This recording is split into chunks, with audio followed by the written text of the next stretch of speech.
تھوڑی بہت رقم لے لے، نیک کام کر لے۔ جزاکم اللہ خیر۔ ایک نماز کے متعلق سوال ہے جی کہ بھائی کہتے ہیں کہ بعض مساجد کے اندر میں جاتا ہوں تو زبردستی میرے سر پر ٹوپی اڑا دیتے ہیں اور ساتھ فرماتے ہیں کہ اس کے بغیر نماز نہیں ہوتی، جبکہ میں ارادتاً اپنا سر ڈھانپنے کی پوزیشن میں اس لیے نہیں ہوں کہ مسجد کی طرف میں جب گیا تو میرے پاس رومال اور ٹوپی نہیں تھی۔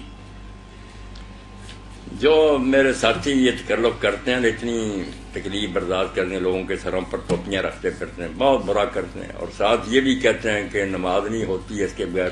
کس نے کہا؟ جن کو وہ عالم مانتے یہ تو وہ بھی نہیں کہتے، یہی کہتے ہیں کہ اچھا تھا ڈھانک لیتا۔ یہ بھی کسی نے فتویٰ دیا کہ سر نہ ڈھانکے تو نماز نہیں ہوتی۔ یہ کوئی عورت ہے؟ شرم گاہ ہے، پوشیدہ ہے مقام ہے شرم والا کہ نہیں ڈھانکا اسے؟ ساری فقہ بڑی ہے، جو ڈھانکنے کے حصے ہیں وہ سب بتائے گئے ہیں۔ اس کے بعد اگر نہیں کوئی ڈھانکتا تو نماز تو اس کی درست ہے، نماز کو کیوں کہتے نہیں تھے؟ اگر وہ کہتے ہیں کہ ڈھانکنا تو ڈھانکتے رہیں، مگر یہ لوگوں کے سروں پر نہ رکھیں اور نہ یہ فتویٰ دیا کریں کہ نماز نہیں ہوتی۔ یہ مفتیان کرام نے اپنی حالت پر رحم کرے، کیوں گناہ اپنے سر لیتے ہیں؟ دین میں مسئلہ ہی نہیں، آپ خود ہی بناتے ہیں۔ ٹھیک ہے۔ یہ جنازے کے سوال ہے کہ اس میں وہ بھائی کہتے ہیں کہ ایک جنازہ میں نے پڑھا تو وہاں اونچی آواز کے اندر دعائیں کر رہے تھے، تو اس میں ایک دعا یہ بھی تھی کہ عورت کے حوالے سے کہ اللہم ابدل زوجا خیرا من زوجہا۔ تو بھائی کہتے ہیں کہ پہلے خاوند نے کیا بگاڑا ہے کہ جو بیچارہ رو بھی رہا ہے اور اس کی یاد کے اندر پڑا ہوا بھی ہے اور اچھی زندگی گزاری ہے، تو اس کو یہ دعا وہ کہتا ہے کہ میری سمجھ میں نہیں آئی کہ زوج کو کیسے بدلیں گے، کہ وہ بیچارہ یہاں رو رہا ہے اور مولوی صاحب اس کے لیے دعا کر رہے ہیں کہ اللہ تعالیٰ اس کا خامد اس سے بہتر، اس کی بجائے اس کو اور بہتر خامد دینا، اس بیچارے کی جو طلاق دلا دی ہاں تو وہ یہ بیوی اس کی ختم کر دی، یہ بیچارہ رو دو کر یہ رو رہے ہیں اور 30 سالہ زندگی کی مفارقت ہے۔ چند دن پہلے ہمارے ایک دوست ہیں، ان کی والدہ فوت ہو گئی، تو جب جنازے پہ یہ بات کہی تو ان کے میاں کہنے لگے کہ یار ساری زندگی تو میرا ساتھ رہا اور الحمدللہ میں اس سے راضی مرتے وقت اور وہ مجھ سے راضی تھی دنیا سے جاتے وقت۔ اب یہ جو امام صاحب نے کہتا بات کہی ہے تو میرے دل کے اندر ایک خلش پیدا ہوگی کہ شاید اگلے جہان کے اندر مجھے کسی اجنبیہ سے واسطہ پڑے گا، یہ کسی اور کو مل جائے گی۔ اس کی وضاحت طرف فرمائی۔ وضاحت کیا کریں؟ نقل کے لیے بھی عقل درکار۔ آدمی سوچے کہ اللہ کے رسول علیہ السلام نے جو دعائیں کی ان کے کئی سبب ہوتے۔ کوئی عورت جو تھی وہ خامد نیک تھا، عورت بری تھی، آپ نے فرمایا اس کو بہتر بیوی۔ خامد کے لیے تو یہ دعا نہیں، اس عورت کے لیے اگر کی یا مرد کے لیے تو اس لیے کہ وہ عورت نہیں ٹھیک تھی یا خامد نہیں ٹھیک تھا، یہ لحاظ۔ یہ مولانا مولوی رحمۃ اللہ علیہ نے اپنے ایک درس میں کہا تھا کہ یہ نہ کوئی کہے مولوی ان کو اللہ سے ڈرنا، باقی ٹھیک ہے، دار خیر من دار، جو یہ نہ کرے کہ بیوی دے یا خامد اور دے، ان بیچاروں کے لیے دعا کرے کہ اللہ ان کو جنت میں اکٹھا کرنا۔ نے اب اتنی بڑی دعا کی ہے، ہم سارے پیچھے آمین کہنے کے لیے بالکل مستعد اور تیار تھے، اور کہا بھی ہے مولانا۔ مجھے ایک دوست ملے ایک دن، میں شادی کے بعد تو کہنے لگے میں آج پتہ لگا، سنا تھا آپ کا ملنا چاہتا، لے گئے گھر، انہوں نے چائے پلائی، وہ کہنے لگے حال تو یہ ہے، پڑھے لکھے آدمی، کہ سارے مولوی دعا کرتے ربنا ظلمنا انفسنا وان لم تغفر لنا وترحمنا لنکونن من الخاسرین، کہہ دیتے ہیں آمین۔ وہ کہتا ہے اس میں کون سی دعا؟ یہ تو کہا گیا کہ ہم نے ظلم کیا، اگر تو نہ بخشے ہم تباہ ہو جائیں گے۔ انہوں نے کہا آمین، ایسے ہی کر دیں، ہو جا تباہ پہ۔ کوئی دعا کرتا ساتھ ہے، یہ تو آدم علیہ السلام نے اپنا ایک حال بیان کیا نا، کوئی ذکر۔ تو بعض وقت لوگ سوچتے نہیں کہ یہ دعا جو ہے اس کے ساتھ کچھ اور بھی ہونا چاہیے، اس سے تو معنی بدل جائے گا۔ اچھا ٹھیک، تو یہ بیویاں والی نہ کہا کریں، اور حضرات یہ فکرہ نہ حذف کر دیں، بیویاں بیچاریوں کو کیوں دوسروں کے حوالے کرتے ہیں اور اس کو رنڈوا کرتے ہیں۔ ٹھیک ہے، جزاکم اللہ خیر۔ اسی حوالے سے ہے کہ میت پڑی ہے، ایک بی بی آئی، اس نے موت کے حوالے سے ایک تقریر شروع کر دی، ابھی دفنائی نہیں ہے محترمہ، تو اس نے ساتھ ہی کہا کہ چلیے اس کے لیے ہاتھ اٹھا کے دعائیں مغفرت کرتے ہیں، تو ایسا عمل ہو گیا۔ تو بعض بیویاں لڑ پڑیں کہ آپ نے میت کو دفنانے سے پہلے کس طریقے سے ہاتھ اٹھا کے اس کے لیے دعا کی؟ ایک طرف تو میاں طاہر صاحب ایسے ہیں جو دفن کے بعد بھی کہتے ہیں نہ کوئی نہ ہاتھ اٹھائے نہ کوئی دعا کرے، بس آئے تو یہی کہ مر گیا، بس ٹھیک ہے افسوس ہے، دعا دو نہ کریں۔ ایک طرف تو وہ انتہا دعا نہیں کرنے دیتے، ایک طرف یہ ہے کبھی دفن بھی نہیں کیا۔ یہ ایک جگہ کی بات نہیں، بہت یہ بدعت چل پڑی ہے کہ عورتیں بڑی بڑی دیر تک دعائیں کراتی ہیں اور ان کے ساتھ کرتی ہیں، بالکل غلط بات. کوئی دعائیں ایسے کرنے کی نہیں ضرورت، نہ ہاتھ اٹھائیں نہ دعائیں کریں، ویسے بیٹھے آپس میں کہتی رہیں، کہنا بھی چاہیے.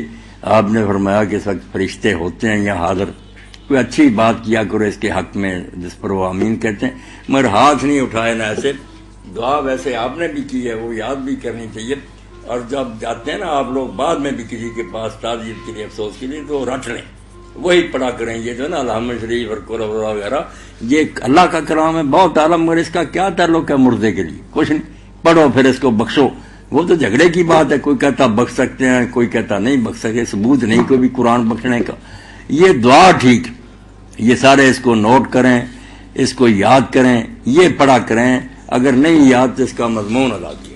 یہ اللہ کے رسول علیہ السلام گئے، حضرت ام سلمہ رضی اللہ تعالیٰ عنہ جو بعد میں آپ کی بیوی بنی ام المومنین ہیں، ان کے خاوند تھے ابو سلمہ، وفات ہو گئے. تو اس موقع پر اللہ کے رسول علیہ السلام نے یہ کہا اب ہم اس جگہ ابھی سلمہ کے نام کی بجائے اس بندے کا نام رکھ سکتے ہیں. بندہ نہیں پتا تو لہو کہہ سکتے ہیں. اللہ مغفر لابی سلمہ تھا ورفع درجتہ فی المہدیین واخلفہ فی عقبہ فی الغابرین واغفر لنا ولہ یا رب العالمین وافسح لہ فی قبرہ ونور لہ فیہ. ترجمہ سن لیں، یہ پڑھا کریں اگر کسی آدمی کی تعزیت کے لیے جائیں. اے اللہ ابو سلمہ کو بخش دینا، اور جو لوگ ہدایت یافتہ ہیں تیری نظر میں وہ پسندیدہ ہیں ان میں اس کا درجہ بہت بلند کرنا. ورفع درجتہ فی المہدیین واخلفہ فی عقبہ فی الغابرین. اور اس کے پیچھے جو رہ گئے ہیں اس کے وارث، ان کا نگہبان بننا، ان کی حفاظت بنانا.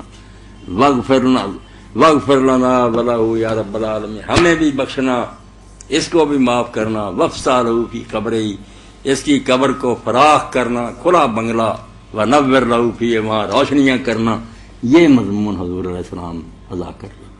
تو وغفر لابی سلمہ کی بجائے میرے آئے کوئی وغفر لاسحاق کہہ دیں، وغفر لعبد الرؤوف کہہ دیں.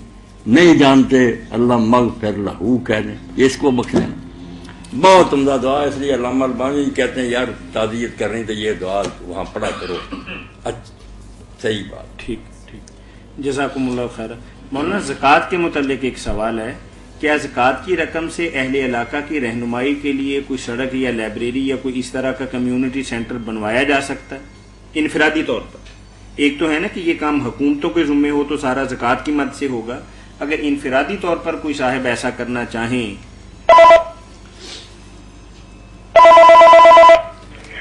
جی السلام علیکم ورحمۃ اللہ. ہیلو جی السلام علیکم.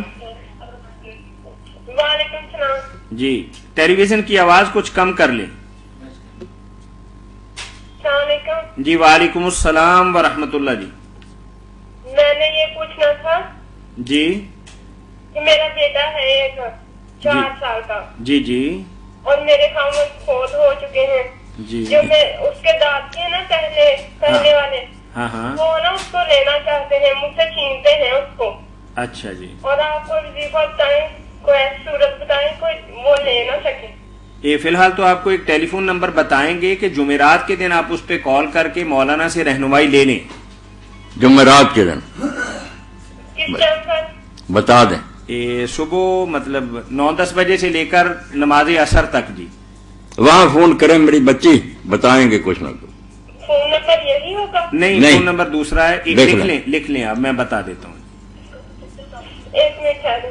جی جن بہن بھائیوں نے ابھی ہمیں جوائن کیا ہے، مولانا سے روحانی مسائل کے سلسلہ میں رہنمائی کے لیے مولانا کا ٹیلی فون نمبر نوٹ کر لیجئے. جی بتائیں. 854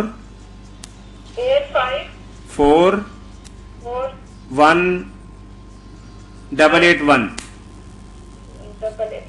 جی 854 5